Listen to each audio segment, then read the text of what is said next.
জুবিনৰ সপোনৰ ঠাইখন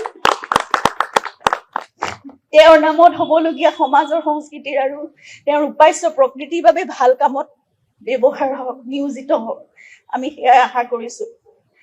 আমি এতিয়া এই থকা ফ্লেটটোতে আমি থাকি যাম আগলৈ, কিন্তু খাৰঘুলিৰ সেই প্ৰপাৰ্টিটো য'ত জুবিনৰ বহুত আশা তাত জড়িত হৈ আছিল, সেইখিনি জুবিনৰ নামত হোৱা সামাজিক সাংস্কৃতিক ভাল কামবোৰৰ, মানুহৰ বাবে কৰা কামবোৰৰ বাবে, কাৰণ জুবিন এজন মানুহৰে মানুহ আছিল, সেই কামবোৰতে নিয়োজিত হওক। আৰু এই কামসমূহ পৰিচালনা কৰিবৰ বাবে আমাৰ খাৰঘুলিৰ প্ৰপাৰ্টিটো আমি আগবঢ়াই দিবলৈ লৈছো ট্ৰাষ্টৰ নামত। জুবিন আমাৰ সৈতে কেইবাজনো ভাল ভাল ব্যক্তি, বিশেষকৈ বিভিন্ন ক্ষেত্ৰত নিজ নিজ কৰ্মৰে প্ৰতিষ্ঠিত জুবিনৰ স্কুল কলেজৰ বন্ধু, তেওঁলোকৰ সময় সদিচ্ছা আৰু সুঅভিজ্ঞতাৰে আমাৰ সৈতে জড়িত হৈ একেলগে জুবিনৰ বাবে কাম কৰি যাব বুলি আমাক সঁহাৰি জনাইছে, আৰু সেইবাবে আমি যথেষ্ট কৃতজ্ঞতা অনুভৱ কৰিছো তেওঁলোকৰ প্ৰতি। আৰু আমাৰ সৈতে আমাৰ খুৰা শ্ৰদ্ধাৰ মনোজ বৰঠাকুৰদেৱ, আমাৰ ভাতৃ ডক্টৰ পাৰ্থসাৰথী মহন্ত দাদা, তেখেত আহি আছে, শ্ৰদ্ধাৰ গৌতম শৰ্মা দাদাও থাকিব, আমাক বিভিন্ন দিশত উপদেশ পৰামৰ্শৰ বাট দেখুৱাই আগবঢ়াই নিবলৈ। জুবিনে সদায় তেওঁৰ সেনাগন বুলি অভিহিত কৰা জুবিন ফেন ক্লাব থাকিব আমাৰ কামবোৰত সহায় কৰিবলৈ। এতিয়া সকলোতকৈ আমাৰ বাবে ডাঙৰ শক্তি আৰু সাহস ৰাইজ। গতিকে আপোনালোকৰ মৰম, আশীৰ্বাদ, বিশ্বাস, সহায় সহযোগিতাৰে জুবিনৰ সপোনৰ কামবোৰ আমি নিশ্চয় আগুৱাই নিব পাৰিম বুলি আশা কৰিছো। আৰু লগতে এটা গুৰুত্বপূৰ্ণ কথা আজি ক'ব বিচাৰিছো।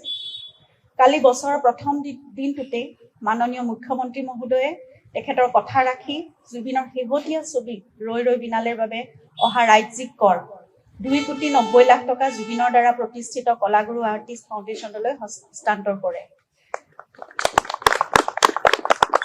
কলাগুৰু আৰ্টিষ্ট ফাউণ্ডেশ্যন অসমৰ শিল্পীসকলৰ সামূহিক কল্যাণৰ উদ্দেশ্যে গঠন হোৱা এক মঞ্চ, কিন্তু সেয়া অকল শিল্পীসকলৰ বাবেই সীমিত হৈ নাথাকিল। জুবিনে সকলো ধৰণৰ কাম, সকলো ধৰণৰ সামাজিক সাংস্কৃতিক কাম, নতুন প্ৰজন্মৰ বাবে, প্ৰকৃতিৰ বাবে সকলোবোৰ কাম সেই ফাউণ্ডেশ্যনৰ যোগেদিয়ে আগবঢ়াই নিছিল, কৰি আছিল।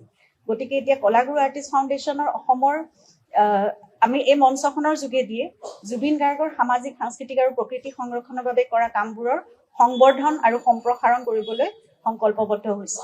মাননীয় মুখ্যমন্ত্ৰী ডাঙৰীয়াৰ এই সিদ্ধান্তই আমাৰ এই সংকল্পক বাস্তৱায়িত কৰাৰ ক্ষেত্ৰত যথেষ্ট সহায় কৰিব।